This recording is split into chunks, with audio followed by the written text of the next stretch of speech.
E lembrando, meus amigos, que se você tem saudades de ativar o Pot of Greed, porque você pode comprar 2 cartas, fique feliz, porque você pode fazer algo muito melhor. Você pode comprar 10, 20, 30, 40 cartas se você quiser lá na TCG Network. Compre quantas cartas você quiser e mande um foda-se pro Pot of Greed que compra só 2 e tá banida pela Konami. Você pode acessar a TCG Network com o link na descrição e ter acesso a excelentes preços pra montar o seu deck do zero ou simplesmente pra poder completá-lo com cartas faltantes. E lembrando que a Mega Team em breve vai dropar, inclusive estamos falando dela, estamos falando das novas coleções. Fique ligado pra entender certinho como vai ficar o formato e já se ligar nas cartas que você pode pegar na TCG Network. Lembrando que se você comprar no site, você pode ganhar desconto usando o meu cupom TS05 lá no site da galera da TCG Network. Então não fique parado, meus caros amigos, você abre uma nova aba e compra lá no acessando o site, link na descrição.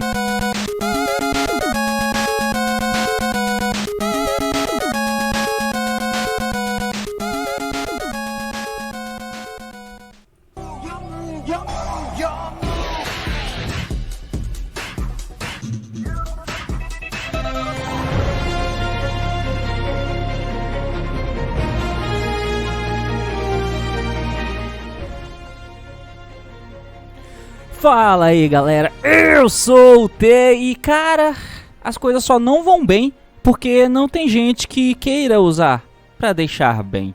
A introdução foi terrível, mas muito bem, meus amigos, eu estou aqui para poder analisar e falar um pouquinho sobre o Yu-Gi-Oh! Competitivo em cima da seguinte frase. Hoje nós temos 1 milhão de decks bons no Yu-Gi-Oh! Temos, beleza. Agora, por que só alguns topam e outros não? Tem uma máxima de muita gente que eu vejo em vários comentários de alguns vídeos que eu faço aqui no canal, dizendo que tal deck só não topa e não vai bem em torneios porque as pessoas não querem usar e dá a entender que é uma causa e uma consequência, e não o contrário, tá? Porque acham que os decks só não vão bem porque não tem gente se dedicando a usar, quando na verdade já parou pra pensar que as pessoas só não se dedicam pra usar porque não vale a pena usar aquilo, e que já foi testado e por isso eles chegaram nessa conclusão. Hoje a gente vai debater um pouquinho de, apesar de que o Yu-Gi-Oh! É extremamente aberto, com muitos decks com termo de poder muito próximos, em contrapartida, o metagame ele é relativamente bem definido, porque apesar de tudo,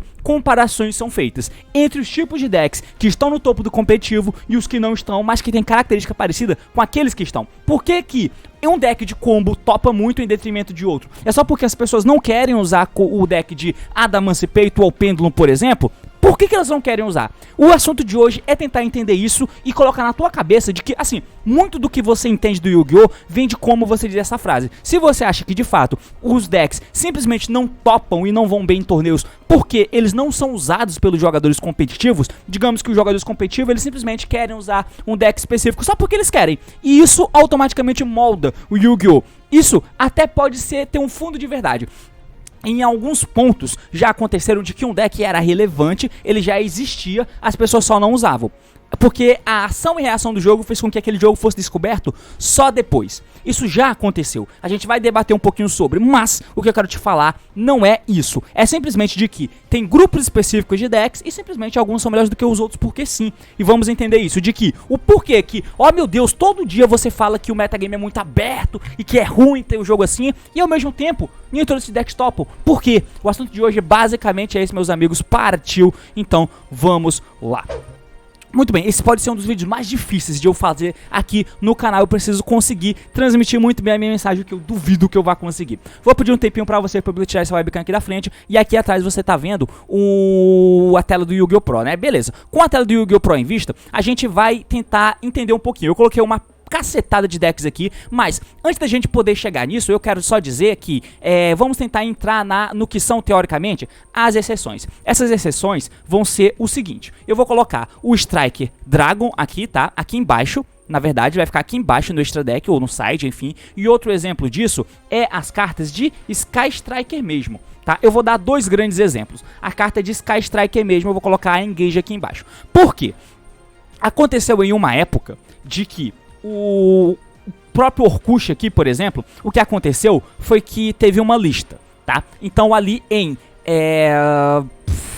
agosto, setembro de 2019, teve uma banlist que veio e baniu a Nightmare Mermaid. tá? Com o banimento da Nightmare Mermaid e o Orcush sendo um dos decks mais populares, e naquela época, além disso, já tinha acabado de ser lançado o Nibiru e a engine de Orcush era utilizada em outros decks, como por exemplo o Lunalight e o Cyber Dragon, que conseguiram ser decks meta muito porque eles conseguiam mesclar o deck com o Orcush e ao mesmo tempo, pela própria engine, eles conseguiam jogar em volta do Nibiru, que era uma carta com alto poder na época, que estava muito popular porque tinha acabado de ser lançada.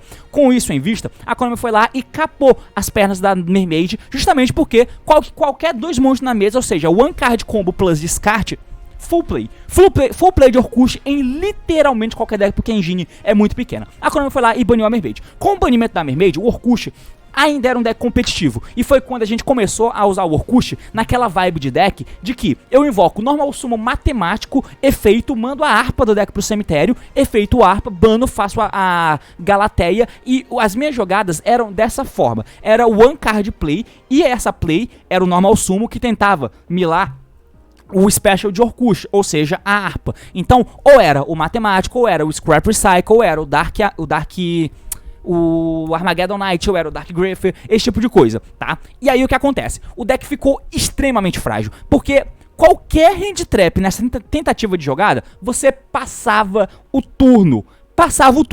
Naquele primeiro ICS que teve, foi o ICS de Londres, o Joshua Smith jogou com esse Orcush todo cagado, não sei como chegou na final, ele jogou contra o Sky Strike, o Sky Strike ganhou aquele torneio. Desde então, o Sky Strike não viu mais a luz do dia, e o Orcush começou aí mudando um pouquinho a forma de jogar, e tava melhorando um pouquinho. Até que chegou um ponto onde a galera começou a usar o Sky Striker com o Orcush, parou de usar hand trap, os one card normal summon que milava as peças diminuíram drasticamente no deck, e isso fez com que o deck fosse o melhor deck do jogo naquele ponto, tá? Porque era o Sky Striker com muitas cartas de Sky, muitas spell, como por exemplo os Allure of Darkness, os próprios spell de Orcush, Foolish, esse tipo de coisa, e unida da engine de Sky, que era o one card que colocava dois monstros na mesa, ou então o Sky conseguia segurar o jogo, as cartas que o Orcush tomava, o Sky não tomava, então era uma mistura muito boa, e passou a ser o melhor deck daquela época. Ou seja, era uma mistura aqui de uma coisa que já existia, e a galera simplesmente não usava. Por que não? Porque ninguém tinha parado pra descobrir ainda. Então, por mais que já existisse, ninguém usava. O Monarca também, na época, que ele era um deck que já existia, enfim, e aí teve os novos suportes do Struture, mas a galera só queria usar o Monarca Fluid Gate, e ninguém queria usar uma coisa diferente. Até que foi lançado o Monarca Extra Deck, que não teve nenhuma carta nova. Simplesmente começaram a usar o Monarca de Extra Deck, que no Nacional do Brasil, por exemplo, ele saiu de ser um deck que não era utilizado para ser o Monarca mais representado, que era o Monarca de Extra Deck no Nacional do Brasil. Ele já existia, ele só não foi usado porque ninguém quis. E outro exemplo é o do Striker Dragon, né, na verdade do deck de Dragon Link, que o Dragon Link com o Link Cross foi o deck, um dos melhores decks do formato, até que baniram o Link Cross, e o Dragon Link saiu do competitivo, com muita gente dizendo que não dava pra jogar com ele. Até então, você tinha um metagame todo moldado em volta dos decks que usavam o Link Cross. Ou seja, o metagame era todo moldado em volta de decks que do Dragon Link, do Infernable, do Dino e afins. Esse era o meta moldado na época. Quando o Link Cross foi banido, muito dessa estrutura foi mantida, até algumas pessoas se fuderam, mas o meta mudou, porque você tinha o Virtual World e o Drytron como sendo o meta daquele ponto, tá? E isso permaneceu pelo mês inteiro de dezembro, o mês de janeiro inteiro, e o Dragon Link, que só teve o Link Cross, nem foi carta de higiene, foi o Link Cross que foi banido, de repente, todo mundo dava como morto, e já tinha inconsistências e inconstâncias no deck de VW e de Drytron, tanto que as pessoas tentavam jogar de outra coisa, como o Eldritch, com o Zul, por exemplo, e simplesmente de repente o Dragon Link tava de volta. O deck tinha morrido lá atrás e ninguém deu a chance dele continuar jogando. Pararam de usar. E simplesmente de repente o Dragon Link tinha voltado. Oh meu Deus, o deck só não é bom porque as pessoas não usam. E isso são os principais exemplos de o porquê o deck só não vai bem, porque simplesmente as pessoas não querem usar. Aí entra uma grande questão. No caso do Dragon Link em si, ele voltou a ser popular porque o VW e o Drytron, que eram os dois metas daquele ponto, eles eram decks muito peculiares, que a forma com que você interagia com ele, seja com os próprios decks ou com outros decks mais rogues, eram usando múltiplas hand traps para atacar eles. Mas as hand traps eram hand traps específicas para esses decks do meta. Então, você tinha que usar Belly, Crow, Ashe, coisa que não é popular em nenhum formato. nenhum formato é popular você usar essas merdas. A menos que você tenha espaço pra usar 20 hand trap, aí de fato, falta hand trap, aí você usa, tá ligado? Mas o Nibiru, por exemplo, não era utilizado, ou era muito pouco utilizado. E Veiler e Permanence, muito complicado de serem utilizados.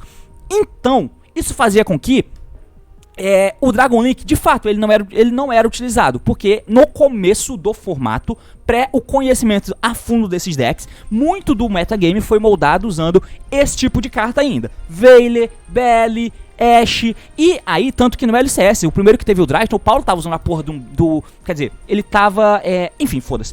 Aí, o que acontecia? Essas hand traps ainda pegavam o Dragon Link. Com o passar do tempo, que esses dois decks ficaram muito populares, elas passaram a ser intérpretes focadas no Drytron e no VW. Demorou um pouco pra galera pegar os decks pra jogar. Demorou. Mas, no caso, o fato do Dragon Link ter voltado não é simplesmente de um potencial que já existia e as pessoas simplesmente não passaram. É porque era uma parada real do metagame. As techs não estavam orientadas a ele. E ele ainda era um deck muito bom. E ele conseguiu usar as techs pra atacar os decks meta daquele momento. Pronto, era isso. Tinha coisas a favor no competitivo em detrimento dos outros. Ele era um deck forte o suficiente, coisa que tem muito deck hoje forte o suficiente. E também você tinha as techs do meta, como o Belly e o Crow, pegavam de maneira muito porca o deck de Dragon Link. E ao mesmo tempo, o Dragon Link podia usar techs pra atacar o VW e o Drytron. Isso fazia com que ele não tomava as coisas que eram usadas na época, e ele podia usar as coisas que atacavam os decks meta daquele momento, fazendo dele uma ótima opção naquele momento. O que é completamente diferente de hoje em dia, e aí é que entra no exato tópico do vídeo depois dessa longa introdução. Partiu transição. Bom, agora sim eu entro no ponto crítico do vídeo. Você tem os decks do meta, né? O Sword Soul, o Phantom Knight, o Invoked, o Light Lusk e o Sky Strike tá um pouco mais embaixo, mas ainda coloco como sendo deck com características bem únicas, tá? Você tem esses decks aqui, beleza? Agora, fora ele, olha a quantidade de decks que eu coloquei aqui e ainda vai vir algum catarrento comentar: ah, você esqueceu de colocar o deck que eu gosto. Vai te fuder, maluco. Mas, enfim, tem só esses decks aqui. Eles são muito bons, muito bons. Qualquer um desses aqui, se ele começar jogando, cara, a chance dele ganhar é bem alta. Muito alta. Então, se eu sempre digo que o meta tá tão aberto, tem tanto decks assim no Yu-Gi-Oh!, tantos decks assim, por que que esses aqui ainda são os mais populares? Por que que eles são considerados o metagame? Por que que a galera não joga lá de Adamas Peito, de Orkut, de Infernable e tal? No final das contas, é só porque, por algum motivo, eles preferem usar os outros decks, certo? Então, cara, vamos tentar entender. No Yu-Gi-Oh! Você tem sempre decks que, apesar de diferentes, eles são relativamente parecidos. O que eu quero dizer com isso? Você tem poucos grupos de deck, tá? Você tem o deck, teoricamente, o Full Combo, você tem o Combo Plus Techs, você tem o Mid Range, você tem o Control, vamos supor. É só um exemplo, tá? É só um exemplo. Então, no caso, o deck de Phantom Knight, ele se enquadra no exemplo de decks Combo, Full Combo, com pouquíssimo espaço para techs, tá? Então o Phantom Knight, ele tá nessa vibe. Ele é um deck de combo, a jogada dele passando é muito difícil ele perder. Ele fica com um montão de follow no cemitério, é absurdo. Ele pode usar qualquer engine de FTK, como o Artefato, como Phoenix Enforcer, e ainda a própria engine dele já é muito forte. Então ele tem essas características, certo? Então ele é o full combo com pouco espaço pra tech. Coisa que o Drytron, por exemplo, coisa que o Infernable, por exemplo, e é muito, tá? Muito o Infernable é. Então, pra você ver que tem esses parâmetros de comparações. O Sword Soul, por outro lado, ele é um combo, mas ele é o combo que tem um certo espaço pra techs. Em contrapartida, se ele joga, a tendência é que ele ganhe, tá? Então, o Sword Soul tem essa pegada. O Tri-Brigade tem um pouco dessa pegada. O VW tem um pouco dessa pegada, tá? O Prankids, o menino aqui, tem um pouco dessa pegada. Mas mais perto dessa pegada é a pegada do Invoked, né? O Invoked, ele é um deck que ele não é combo, ele é um mid-range, digamos assim. Mas ele tem uma Floodgate, que dá FTK nos amiguinhos, tá? Então essa é o grande diferencial. Tem algum outro deck que faz isso? Tem. O Flanderize, por exemplo, ele é um deck que faz isso. Ele é um deck que ele tem espaço pra umas techzinhas ali, apesar de que as techs que ele usa é diferente das techs que o Invoked usa, que o Invoked usa tech pra se defender. O Flanderize, geralmente ele usa uma Floodgate, que é o Shifter, mas não é buscável, e ele usa techs que tem dupla função, né, que é te defender barra fazer a jogada passar, como Book of Moon e afins. Então, é comparável, tá? Por que que a galera usa esse e não usa esse? Por que que ele topa tão pouco? E aí você tem o Light Lusk, que ele é um pouco de tudo, tá? O Light Lusk, inclusive, é absurdo. Ele é o deck que é combo, tem espaço bom pra techs, e ao mesmo tempo ele é o que é o melhor, só com a engine, indo segundo. Tem alguns decks que são mais ou menos assim, o próprio VW é um pouco assim, o Dragon Link compete sendo um pouquinho assim, mas no fim das contas, você pode ver que eu coloquei outros decks pra comparar, Por quê? Por que eu coloquei esse deck pra comparar? Justamente, é isso que os jogadores de Yu-Gi-Oh! Competitivo fazem. Eles param pra ver qual deck do momento que existem ali, quais as características dele e beleza. Todo mundo diz que esses decks são os Tier 1, digamos assim. Eu vou testar os outros decks. Eles acabam chegando na conclusão que esses decks, muitos deles são muito parecidos com esse de cima. E no fim, não tem nada, absolutamente nada, que justifique você usar qualquer um desses em detrimento desses aqui de cima, no ponto atual do jogo. Por exemplo, se você pega o deck de Phantom Knight e Drytron, qual o apego que você tem pra jogar de Drytron ao apego que você tem pra jogar de Phantom Knight? Eu não vejo nenhum. A board que o Drytron faz indo primeiro é mais FTK do que a board que o Phantom Knight faz indo primeiro. Mas um Phantom Knight, ele é um deck que as jogadas dele são muito mais independentes do que a jogada de Drytron, entende? Então, no final das contas, isso pesa, cara, isso pesa e pesa muito. Outra coisa aqui, não é só qualidades e características que eles têm em comum.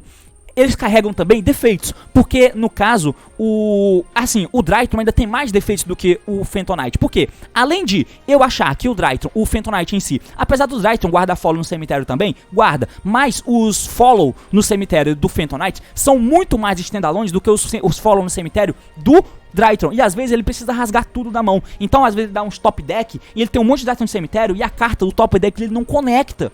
É muito triste isso, muito triste quando isso acontece. O Phantom Knight não, mano, é Fog Blade que invoca um bicho, Toy Scale, triga, volta, fudeu, é full combo só com isso. E você tem isso no teu cemitério. Outra coisa que faz com que seja bem diferenciado o Phantom Knight do Drytron é que o Drytron toma o Shao Feng desse deck aqui do Sword Soul e o Protoss, tá? Então, esse deck tem qualidades e características parecidas. Você ainda tem o Shao Feng do Sword Soul, que é o deck mais popular do momento, ou um dos mais. Só pega o Drytron, não pega o Phantom Knight, porque o Shao Feng, ele é feito com Baxi, que é um monte de Yang de luz, e não é Dark. O Protoss pega os dois, porque o Protoss consegue pegar o de Light, porque ele vai matar o Shao Feng, enquanto busca uma carta, e ele ainda pode matar ele mesmo, pra locar Dark. Então os dois tomam o lock do Protoss, mas, além disso, só o Drytron toma o Shao Feng do Sword Soul. É um exemplo, tá? É um exemplo. Ambos se fodem forte pra esse deck aqui e ambos têm extrema dificuldade pra jogar sendo segundo. Então, eles compartilham das mesmas deficiências, mas quando você pega pra olhar qual dos dois decks na estrutura, deck full combo, com espaço pra usar abordagens genéricas de FTK, como por exemplo o Scythe e o Hero, o Drytron não tem espaço pra fazer isso, ou pelo menos tem muito pouco, tem bem menos espaço, porque o Phantom Knight tem mais essa vibe.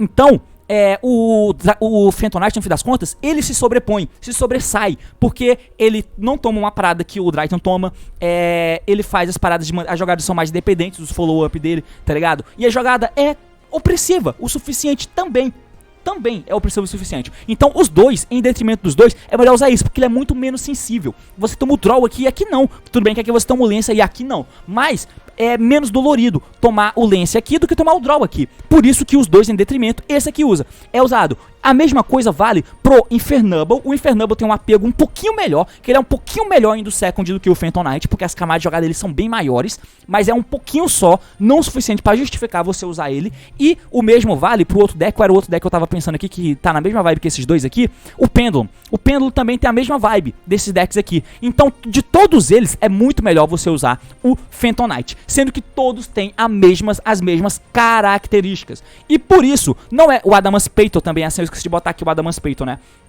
O Adamantium também é assim. Então, percebe que não é só porque ninguém quer usar esse deck que ele não chega sempre nos torneios. Não é só porque ninguém quer usar esse deck que ele não é popular no metagame. É porque, em retrospecto, se você for comparar ele com decks com características parecidas que estão no Tier 1, quem tá no Tier 1, tá no Tier 1 porque é melhor. É isso. Não é que os outros de baixo estão embaixo porque não são usados. Eles não são usados porque eles não são melhores do que os que estão em cima. Essa é a questão. E é isso que as pessoas não conseguem desamarrar. Outro exemplo é o próprio Sword Soul, que ele é, obviamente, bem melhor do que o Virtual World, por exemplo, mas ele tá aqui na mesma vibe do Sword Soul, tá? Por que que esses dois aqui por exemplo, o Tri-Brigade puro. Por que ele não é mais tão popular? Porque é melhor você usar com o Light Lusk, tá? O Light Lusk é um puta apoio pro Tri-Brigade e vice-versa. E porque ele sozinho, ele toma coisas parecidas com o Sword Soul, mas ele é muito pior pra DPE do que esse deck, tá ligado? Muito pior. Esse deck aqui é comido pelo Finks e Fosse. Sabe qual é? As techs que pegam um, é mais ou menos as techs que pegam o outro. Você fica bem fudido quando você toma o Lance aqui, ainda mais com decks tão rápidos, mas você fica fudido também quando você toma aqui. Quando a tua jogada de Tênis tá rodando, o VW, precisa nem dizer, ele brinca sozinho, mesmo sendo todos os decks são combos, que a jogada passando vai fazer você ganhar muito provavelmente, e ao mesmo tempo tem espaço pra muita tech, e isso faz com que o Sword Soul seja melhor, porque além dessas características, né, de ele ser menos ruim contra a DPE, eles têm mais camadas de jogada, porque os tênis te ajudam. A própria engine te ajuda a go in second, que é o Vishuda. Tudo bem que o VW também tem uma engine que te ajuda a go in second, que é o Qinglong, mas é muito menos frequente do que o Vishuda aqui nesse deck. Compreende? Beleza. Outra parada é que esse deck tem Floodgate, que é um fator muito importante nesse formato. O Sword Soul tem Floodgate, que é o Protoss e o Xiaofeng. O Protoss, como eu já falei, come o deck de Phantom Knight e come o Drytron, por exemplo. É um exemplo. Você pode setupar, sabendo que tá contra o deck de Bird Up, pode setupar pro Protoss matar o Taiya. E se você matar o Taiya, você ganhou o deck do deck de Bird Up. Porque sim. Então, além de terem características parecidas e os benefícios de fato são muito parecidos, mas esse aqui tem um volume de jogo melhor, esse aqui se fode menos pra Enforcer e você tem Floodgate nesse deck. Ele é consistente tanto quanto o Tri-Brigade, esse aqui é extremamente inconsistente, mas no fim das contas dos dois, o Sword Soul é melhor nesses aspectos e a mesa dele é muito menos dependente, né, porque você faz a Polusa com o Revolt, é isso que você faz no Tri-Brigade. Se você fizer muito, você vai fazer com o Double Dragons, tá? E é uma coisa que não toma Dark Ruler e afins, você pode até tomar, mas o Shrug vai passar, pelo menos uma.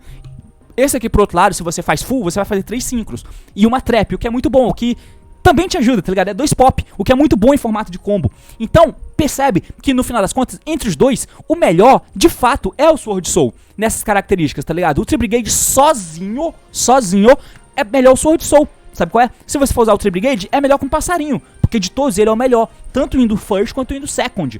E ele se sobressai ao Sword Soul mesmo com essas características. Pelo menos assim, fica comparável. Você consegue definir qual dos dois você vai usar. Até porque eles têm características um pouquinho diferentes.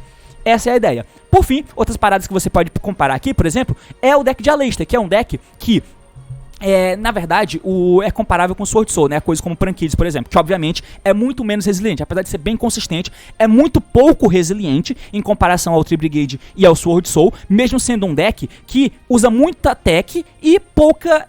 Esse aqui eu acho que é até um pouco, comparar até um pouco com o Sky, né? Que é um deck que usa pouca tech e que usa muita tech e a jogada é feita com uma carta da Engine, beleza. Mas esses dois aqui, eles tomam uma hand trap e podem se fuder, tá? Sem falar que hand traps de alto impacto como o Nibiru, o Draw, seja o Nibiru, seja o Draw, ou seja hand trap mais de 1 para 1, como o Ash e afins, o Prankids toma e se fode, não tem o que fazer. O Ignister, nem se fala, tomando o Draw ou Nibiru, ele se fode, são altamente impactantes no formato.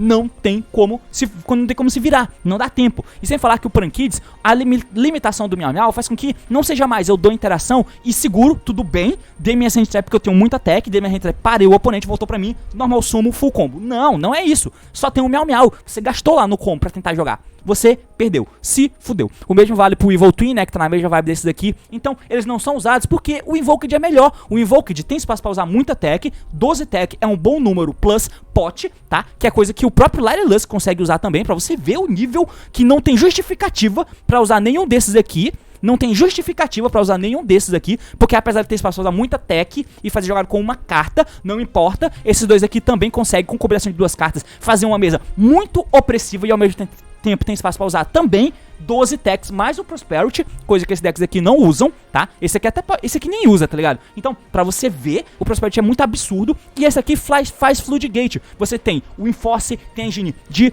Aleister, que é recursiva todo turno, e tem a engine de Nadir, que é a Winda, que é Floodgate, que ganha porque sim, enquanto tem muita tech pra usar, inclusive outras Floodgates. Então pode ver que não tem justificativa pra usar nenhum desses em detrimento do deck de Invoked, que tem a mesma característica que esses caras, mas usa muita tech, é muito menos frágil e tem espaço pra usar muito mais carta explosiva. Prosperity, o Nadir, que faz o Winda, DPE, coisa que esse deck aqui não tem, cara. Puta que pariu. E é por isso que esse tipo de deck fica em segundo plano em comparação a esses decks que estão jogando no meta. O Sky Strike, ele tem um plus que a matchup dele é muito boa contra deck de passarinho e ele usa o Mine, tá? Essa é o grande apego do Sky Strike. E ele, por ter uma estrutura naturalmente boa indo second, é isso que ele quer fazer. Todos esses decks aqui são muito ruins indo second, com exceção desse, que é mais ou menos bom. Agora, o Sky, ele tenta ir second. Eu ainda acho que é ruim, mas pelo menos ele tem esse apego e ele vai fazer a jogadinha dele e ele vai tentar te segurar e ele usa o DPE. E o DPE é um animal nesse deck, é muito bom, muito bom. Então, ele é mais um deck que, mais ou menos nesses moldes, a diferença é desse aqui pra esses. Esse aqui usa DPE, esse aqui de baixo não. Esse aqui, ele tem também a possibilidade de...